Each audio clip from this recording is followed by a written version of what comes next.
El mandato masculino. El llamado de Dios para los hombres. Por Richard Phillips.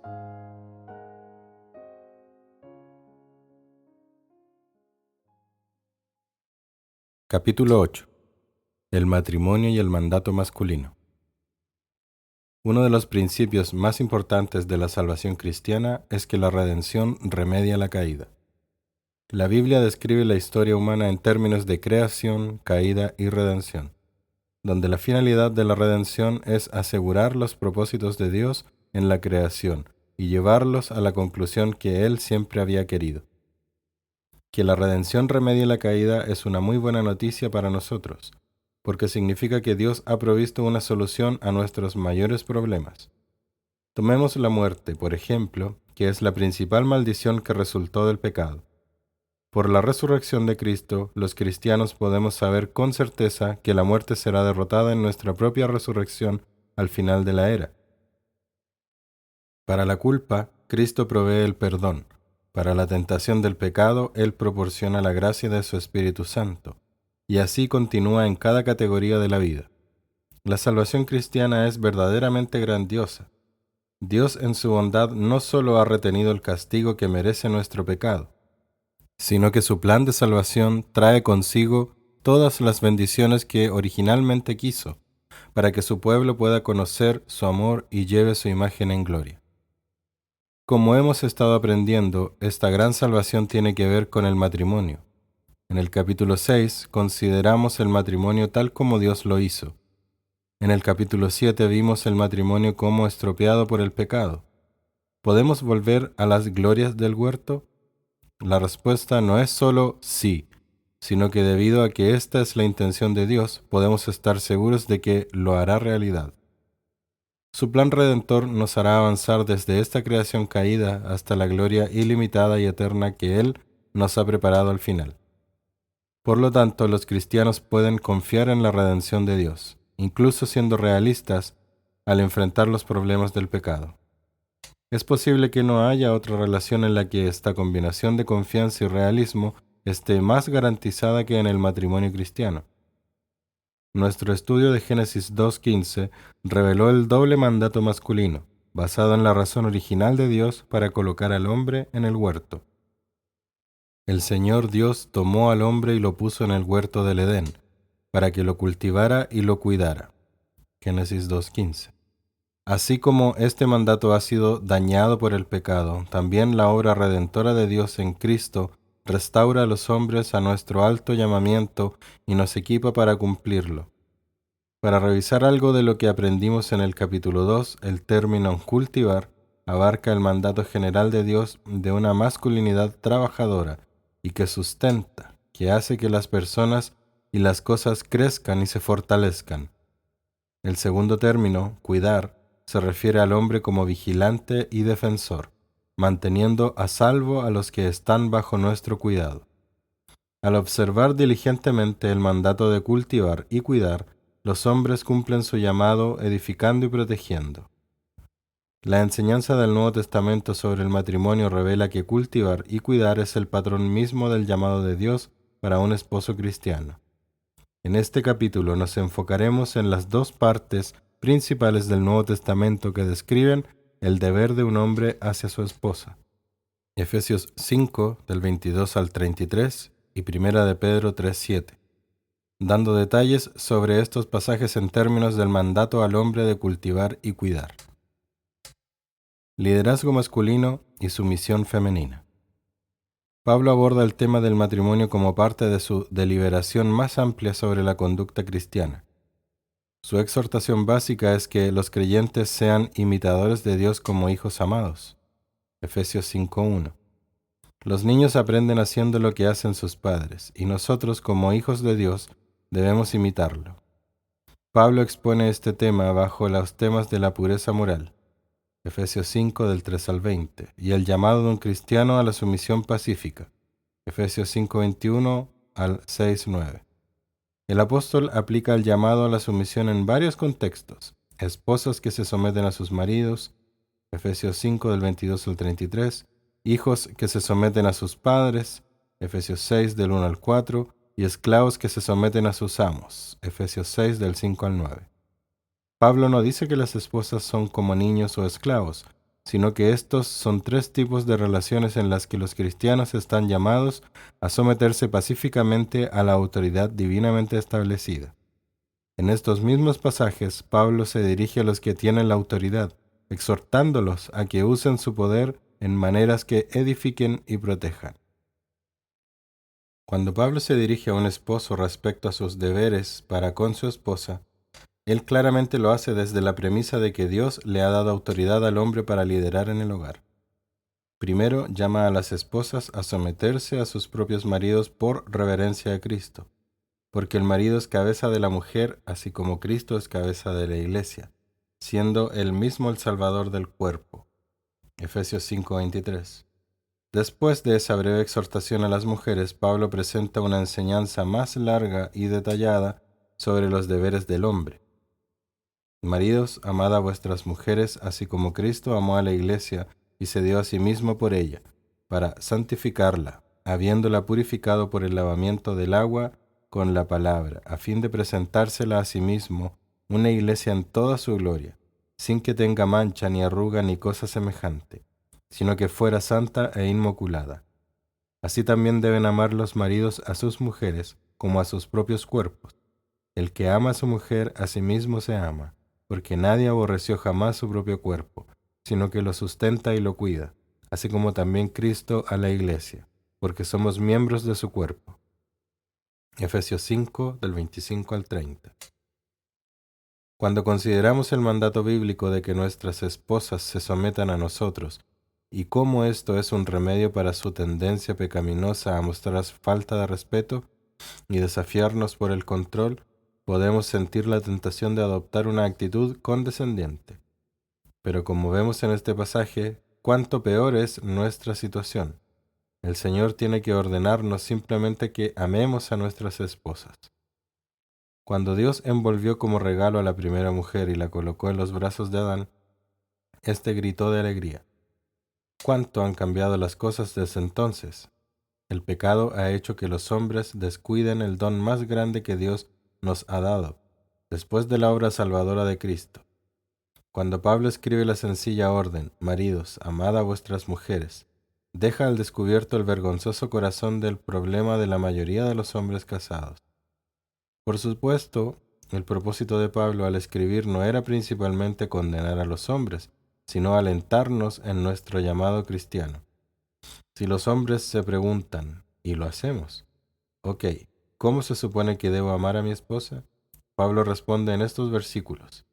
Para empezar, un esposo ama a su esposa al dirigir el matrimonio y el hogar.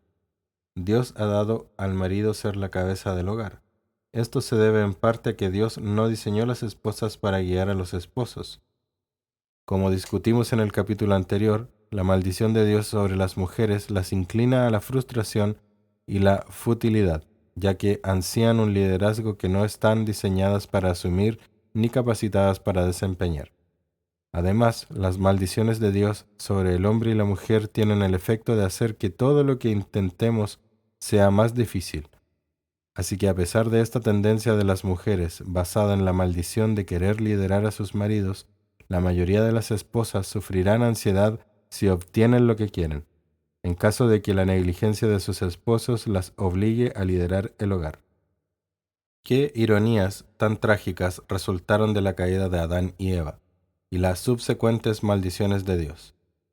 Para ser claros, el liderazgo masculino en el matrimonio no significa que el marido lo haga todo o incluso que lo decida todo. Más bien, significa que típicamente él inicia y siempre lidera esas discusiones compartidas con su esposa, en las que se deciden y planifican los diversos aspectos del matrimonio y la vida familiar. La opinión de la esposa es de vital importancia y una pareja piadosa debe ser un equipo muy unido. Pero no debe existir un área de la vida familiar en la que el esposo no sirva como líder, facilitador y supervisor. Esto es especialmente cierto cuando se trata del compromiso de la familia con los principios y comportamientos piadosos. Una esposa cristiana debe ser capaz de mirar a su esposo con respeto, al ver a un siervo de Cristo comprometido con que la voluntad del Señor se haga en el hogar. Un esposo que busca ejercer el liderazgo en el contexto de la relación, respetando y fomentando plenamente las contribuciones de su esposa, ha tenido un buen comienzo en materia de amar a su esposa. Cultivar el ministerio sustentador del esposo. El llamado de un esposo con respecto a su esposa puede entenderse en términos del mandato original que Dios dio a los hombres: cultivar y cuidar. La enseñanza de Pablo sobre el matrimonio enfatiza la conformidad del ministerio de un esposo con el de Cristo por la Iglesia. Las esposas deben someterse a sus esposos porque el esposo tiene un papel limitado, pero genuinamente semejante al de Cristo en el matrimonio. Es decir, así como Cristo edifica a su pueblo, un esposo cristiano debe edificar y alentar a su esposa. Este es el componente de cultivar en el papel de un esposo: su llamado a mantener un ministerio sustentador de amor hacia su esposa. Veamos este llamado en la declaración de Pablo de que Cristo trabajó para santificar a la iglesia, habiéndola purificado por el lavamiento del agua con la palabra. Efesios 5:26. Santificar algo es hacerlo santo. Luego, Pablo explica que Cristo quería presentarse la iglesia a sí mismo en toda su gloria, sin que tenga mancha ni arruga ni cosa semejante, sino que fuera santa e inmaculada. Efesios 5:27. Esto nos dice que la primera preocupación de un esposo por su esposa debería ser su bienestar espiritual, su relación con el Señor y la fuerza y el poder de su fe. Pablo no está diciendo que los maridos deban presionar violentamente a sus esposas a que actúen con base en alguna idea de cómo es que una esposa cristiana debe actuar. Más bien, el esposo debe considerar a su esposa cristiana como santa a los ojos de Dios y debe tratarla, en palabras de Pedro, como a coheredera de la gracia de la vida. Primera de Pedro 3:7. En resumen, un esposo está llamado a edificar la fe y la esperanza de su esposa en Cristo a través de su ministerio de la palabra de Dios, en la vida de ella. Pablo dice que Jesús purificó a la iglesia, su pueblo, por el lavamiento del agua con la palabra. Efesios 5:26. Esto pudiera parecer confuso, ya que Jesús nos limpió con su sangre expiatoria. Pero Pablo se está refiriendo aquí a la forma en que Jesús pidió que se predicara su mensaje del Evangelio, para que a través de la fe en él, la gente pudiera ser limpiada y perdonada. Del mismo modo, dice Pablo, un esposo cristiano debe ministrar las promesas del Evangelio en la Biblia para alentar a su esposa. La enseñanza de Pablo sobre el matrimonio se complementa con un pasaje paralelo de Pedro, un pasaje que en todo caso es todavía más claro y directo. Después de ordenar a las mujeres que se sometan a sus maridos, Pedro se vuelve hacia los hombres. Y vosotros, maridos, igualmente convivid de manera comprensiva con vuestras mujeres, como con un vaso más frágil, puesto que es mujer, dándole honor como a coheredera de la gracia de la vida, para que vuestras oraciones no sean estorbadas. Primera de Pedro 3:7. Pedro responde una pregunta que todos debemos hacer cuando nos enfrentamos a la enseñanza de Pablo sobre el ministerio de la palabra de Dios de un esposo. ¿Qué se supone que debo decirle? ¿Cómo puedo saber qué de las Escrituras alentará a mi esposa? Pedro responde de 3 maneras. Primero, dice: convive en estrecha comunión con tu esposa. Segundo, préstale atención y conoce lo que está sucediendo en su interior. En tercer lugar, él insiste: actúa de una manera que evidencie que la aprecias profundamente. Consideremos cada uno de estos importantes mandatos para los esposos. Convivir. Primero, Pedro dice: maridos, convivid de manera comprensiva con vuestras mujeres. La mayoría de los hombres responden: muy bien, ya puedo quitar eso de la lista. Vivimos en la misma casa. Pero por supuesto, ese no es el punto de Pedro. Más bien debes convivir con tu esposa. La palabra para convivir es la palabra griega que significa comuna, de donde viene el sustantivo comunidad. Pedro dice que los maridos deben convivir con sus esposas en una sola vida compartida. Los esposos deben interesarse por las cosas que le interesan a la esposa. La esposa debe hacer lo mismo. La pareja debe pasar tiempo juntos y vivir a un mismo ritmo. Con esto en mente, me parece importante que, en la medida de lo posible, un esposo y una esposa se acuesten juntos y se levanten juntos.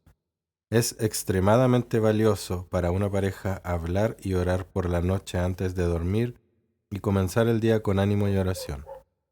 Pedro sugiere claramente que un esposo que vive en comunión con su esposa estará en mejores condiciones para ministrarle. Prestar atención. Al elaborar su punto, el apóstol dice que los hombres deben convivir con sus esposas de manera comprensiva. Este pasaje contiene una de mis mayores frustraciones respecto a la traducción bíblica. El texto original no dice que los hombres deben simplemente ser comprensivos, como algunas versiones traducen. Pedro no solo les dice a los maridos que bajen la tapa del inodoro, aunque esta no es una mala idea. El texto griego en realidad dice que los maridos deben convivir con sus esposas con conocimiento o sabiamente. En otras palabras, un esposo debe saber qué está pasando con su esposa. Este es un examen que doy a los esposos que desean ser más fieles en el ministerio a sus esposas. Si te detengo en cualquier momento, ¿podrías darme un bosquejo de la agenda de tu esposa para ese día? ¿Podrías identificar al menos un problema importante que esté en su mente y que cargue su corazón, haciéndola sentir miedo, frustración o preocupación? Estas son las cosas que Pedro tiene en mente. La mayoría de los esposos no tienen ni la menor idea de lo que sucede con las agendas de sus esposas, y mucho menos qué desafíos están cargando sus corazones. Una buena manera de averiguarlo es preguntar. Un esposo pudiera decir: querida, quiero ministrarte hoy, así que ¿puedes decirme si algo está cargando tu corazón? Ahora, si él ha estado en comunión con ella, como decía el versículo, probablemente ni siquiera tendrá que preguntar. Pero si tiene duda, debe preguntar. La realidad es que un marido debe saber lo que está sucediendo en el corazón y la mente de su esposa, si quiere ministrarla fielmente en oración y con la palabra de Dios. Dar honor. Pedro también les dice a los maridos que vivan dándole honor a la esposa. Primera de Pedro 3:7. El punto aquí no es simplemente que un esposo sea cortés y educado con su esposa, aunque este es ciertamente un buen consejo. La palabra para dándole honor podría expresarse mejor como apreciándola. La palabra griega aquí, timé, se usa para asignar un alto precio a los objetos en el mercado. Un esposo debe transmitirle a su esposa que la valora mucho, que ella es preciosa para él. ¿Regalarle flores o joyas es la mejor manera de hacer esto?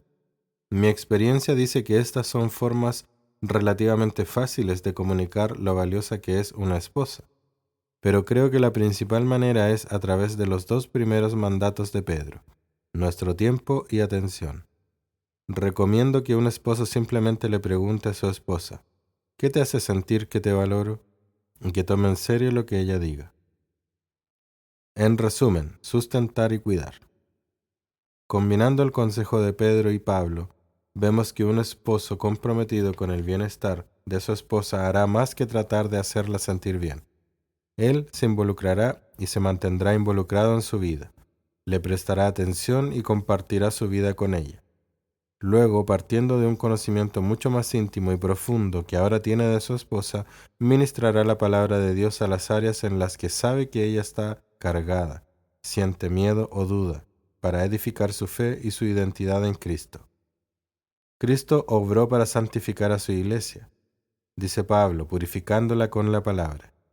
Así también exhorta: deben amar los maridos a sus mujeres como a sus propios cuerpos. El que ama a su mujer, a sí mismo se ama. Efesios 5:28. Esto apoya la observación de Pedro respecto a que el esposo tiene que estar cerca de su esposa y conocerla como conoce su propio cuerpo. Pablo dice que los dos están realmente así de unidos en el vínculo matrimonial, porque nadie aborreció jamás su propio cuerpo, sino que lo sustenta y lo cuida, así como también Cristo a la iglesia. Efesios 5:29. Observa la combinación de sustenta y cuida. Sustentamos a nuestras esposas con la palabra de Dios al cuidarlas de tal manera que estamos cerca de sus corazones. Así, cuando un esposo ve que su esposa está agobiada por la carga de la crianza de los hijos, él podría decirle: echa toda tu ansiedad sobre él, porque él tiene cuidado de ti. Un esposo que sabe que su esposa se siente mal o deprimida puede ministrarle el bálsamo de la palabra de Dios en el lugar magullado de su corazón. El Señor tu Dios está en medio de ti, guerrero victorioso se gozará en ti con alegría. En su amor guardará silencio, se regocijará por ti con cantos de júbilo. Sofonías 3:17. Un esposo que sabe que su esposa está sufriendo una pérdida podría alentarla a llevar su corazón al Señor. Cercano está el Señor a los quebrantados de corazón y salva a los abatidos de espíritu. Salmo 34:18. El punto no es que un esposo deje caer frases bíblicas en la cabeza de su esposa, sino que con cuidado y sensibilidad aplique la palabra de Dios para alentarla, fortalecerla, instruirla, exhortarla en la verdad y la gracia del Señor. Muchos esposos responderán: no creo conocer la Biblia lo suficientemente bien como para atender las necesidades de mi esposa de esa manera. Ese es precisamente el punto de Dios. En obediencia a Él, Dios quiere que, motivados por el amor a nuestras esposas y la necesidad que tienen de nuestro ministerio, nos convirtamos en los hombres de fe y conocimiento bíblico que estamos llamados a ser. Para que nuestros matrimonios recuperen el amor y la unidad para los que Dios los diseñó, no se trata simplemente de que las esposas se sometan a sus esposos en el Señor. Los esposos, de hecho, tienen la primera y más grande responsabilidad. A medida que conocemos más a nuestras esposas, al compartir nuestras vidas y al interesarnos atenta y amorosamente en los asuntos de sus corazones, debemos sustentarlas con la palabra de Dios y con nuestras propias palabras de aliento y edificación informadas por la Escritura. Esta es la enseñanza esencial sobre cultivar de Pedro y Pablo para los maridos. Cuidar, muriendo para que ella viva. Junto con el ministerio sustentador de un esposo a su esposa, está su guarda protectora para garantizar que ella esté a salvo. Este es el mandato de cuidar, por el cual un esposo guarda y protege a su esposa. Pablo no pudo haber expresado esto en un lenguaje más vívido que cuando compara el amor abnegado de un esposo con el amor que demostró Jesucristo en la cruz. Maridos, amad a vuestras mujeres, así como Cristo amó a la iglesia y se dio a sí mismo por ella. Efesios 5:25. Como señalé anteriormente, la obra sacrificial de Cristo en la cruz es el acto supremo de cuidar, salvaguardando las bendiciones de Dios y conquistando a los enemigos del pecado y la muerte. A salvo incluso de ti. Cuando Pablo dice que el esposo debe abrazar el autosacrificio por el bienestar de su esposa, es claro que también incluye su seguridad física. Sin embargo, la principal amenaza contra la cual un hombre debe proteger a su esposa es de su propio pecado. Solía pensar que si un hombre entraba a mi casa para atacar a mi esposa, ciertamente él lo enfrentaría. Pero luego me di cuenta de que el hombre que entra a mi casa y ataca a mi esposa todos los días soy yo, por medio de mi ira, mis palabras duras, mis quejas y mi indiferencia. Como cristiano me di cuenta de que el hombre que necesitaba matar para proteger a mi esposa era yo mismo como pecador. Y esto es totalmente cierto.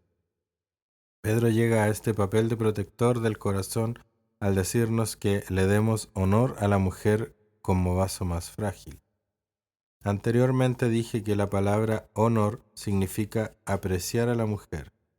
Cuando un hombre aprecia a una mujer, no solo la sustenta, sino que también la protege para que se sienta a salvo del abuso verbal, el ridículo y el desprecio, especialmente el de él mismo, ya que estos son los dardos que atraviesan su tierno corazón. Como un hombre bajo autoridad. Pedro también les recuerda a los esposos que no son ni la máxima autoridad sobre sus esposas ni los únicos comprometidos con su protección. Una esposa cristiana es una hija del Señor. Por lo tanto, Pedro advierte a los esposos: convivid de manera comprensiva con vuestras mujeres como un vaso más frágil, puesto que es mujer, dándole honor como a coheredera de la gracia de la vida para que vuestras oraciones no sean estorbadas. Primera de Pedro 3:7. Muchos hombres me han preguntado, ¿este versículo realmente significa que si no amo a mi esposa como Dios quiere, esto afectará negativamente la relación de Dios conmigo? La respuesta es obvia. Seguro que sí. Ese es el significado claro de las palabras, ¿no? Dios les está diciendo a los esposos, quienes reciben los privilegios del liderazgo pactual, pero también las obligaciones. No pienses que tu relación conmigo no se va a ver afectada por tu relación con esta amada mujer, mi hija, a quien te he dado en matrimonio. Si vas a descuidar tus obligaciones pactuales con ella, no entres en mi presencia, reclamando mis obligaciones pactuales contigo. No estoy sugiriendo ni por un momento que la salvación de un hombre se logra amando a su esposa o que un hombre que descuida a su esposa necesariamente será abandonado por Dios. Pero este versículo indica claramente que nuestra relación cotidiana con el Señor y por lo tanto nuestro propio bienestar espiritual depende de nuestra fidelidad pactual en el sustento y el cuidado de nuestras esposas, quienes son, después de todo, las hijitas de nuestro Padre Celestial. Dios nos colocó en el huerto del matrimonio para que lo cultivemos y lo cuidemos. El Señor es generoso con nosotros y abunda en misericordia y gracia para con sus hijos, pero Él exige que cumplamos nuestras obligaciones ministeriales con nuestras esposas. Un redentor como Cristo. Para un ejemplo bíblico de cómo un esposo puede amar a su esposa sustentándola y cuidándola, podemos mirar a Booz en su cuidado por Ruth, incluso antes de que se casaran. Ruth era una mujer extremadamente vulnerable, una extranjera de la odiada tierra de Moab, y una viuda sin un líder varón que la protegiera. Ella había regresado a Belén con su suegra judía Noemí, quien también lo había perdido todo con la muerte de su esposo. Desesperada por sobrevivir, Ruth fue al campo con otras mujeres pobres de Israel para recoger el grano que quedaba después de la cosecha. Sucedió que ella vino a los campos de Booz, quien se le acercó y le dijo: Oye, hija mía, no vayas a espigar a otro campo, tampoco pases de aquí, sino quédate con mis criadas. Fíjate en el campo donde ellas siegan y síguelas, pues he ordenado a los siervos que no te molesten. Cuando tengas sed, ve a las vasijas y bebe del agua que sacan los siervos. Ruth 2 del 8 al 10. Ruth había capturado la atención de Booz de manera que él la trató como un hombre piadoso debería tratar a una mujer cristiana. La alimentó y tomó medidas para protegerla. Ruth se preguntó sobre este trato y Booz le explicó: Todo lo que has hecho por tu suegra después de la muerte de tu esposo me ha sido informado en detalle, y cómo dejaste a tu padre, a tu madre y tu tierra natal, y viniste a un pueblo que antes no conocías. Que el Señor recompense tu obra y que tu remuneración sea completa de parte del Señor, Dios de Israel, bajo cuyas alas has venido a refugiarte. Ruth 2, 11, 12. Estas son palabras para bendecir el corazón de cualquier mujer y un modelo de cómo deben hablar los hombres para edificar a sus esposas. Booz no solo apreciaba su apariencia femenina, sino también la fe y la virtud en su corazón. Así que invitó a Ruth a participar en las comidas de los cosechadores y obviamente hizo los arreglos necesarios para que sus trabajadores dejaran una buena cantidad de grano donde Ruth estaba recogiendo, y también veló por su seguridad. Dado el cuidado y la protección de Booz a Ruth, no es de sorprender que ella le haya entregado su corazón. Así es como un esposo ama a su esposa. Él hace lo que la hace sentir amada y ella le responde a cambio con amor. Más adelante, en el Festival de la Cosecha, la suegra de Ruth, Noemí, la instruyó sobre lo que debía hacer. Luego que Booz asistiera a la fiesta y se fuera a acostar sobre un montón de granos, Ruth vino calladamente, descubrió sus pies y se acostó. Cuando Booz despertó, la encontró acostada a sus pies. ¿Quién eres?, le preguntó. Ella respondió: Soy Ruth, tu sierva. Extiende pues tu manto sobre tu sierva por cuanto eres pariente cercano, oh Redentor que me puede redimir. Ruth 3, del 7 al 9. No debemos interpretar nada sexual en esta acción. Se trata más bien de un vívido retrato del amor de un hombre piadoso por una mujer y que es correspondido con la entrega del corazón de ella. Ruth se estaba poniendo bajo la autoridad de Booz y ofreciéndole su amor. «Extiende pues tu manto sobre tu sierva», dijo, expresando hermosamente el deseo de una mujer por la provisión y la protección de un hombre. Y nota su atracción por él, por cuanto eres pariente. No es exagerado entender que Ruth le está diciendo aquí a Booz: tú eres como Cristo para mí. No que eres Cristo, sino eres como Cristo. Así es exactamente como una esposa debe relacionarse con su esposo, porque el marido es cabeza de la mujer, así como Cristo es cabeza de la iglesia, siendo él mismo el Salvador del cuerpo. Ella debe ver a su esposo como un hombre que se sacrifica para que ella pueda vivir, para que su corazón se mantenga seguro y florezca con gracia bajo su cuidado amoroso. Una esposa es el huerto que un esposo piadoso cultiva y cuida, y su crecimiento en belleza espiritual debe estar entre sus principales delicias. Garantía de bendición. En el próximo capítulo veremos el ministerio de los hombres como padres de sus hijos, pero debemos concluir nuestro estudio sobre el matrimonio haciendo notar la gran relación que existe entre ser un esposo cristiano y ser un padre piadoso. Puede que no haya nada más poderoso en la vida de los hijos que sus padres disfruten de un matrimonio piadoso y lleno de gracia. Qué bendiciones para los niños y niñas crecer con sus madres respetando a sus padres y sus padres ministrando a sus madres con sustento y protección. Pero hay otra bendición en todo esto.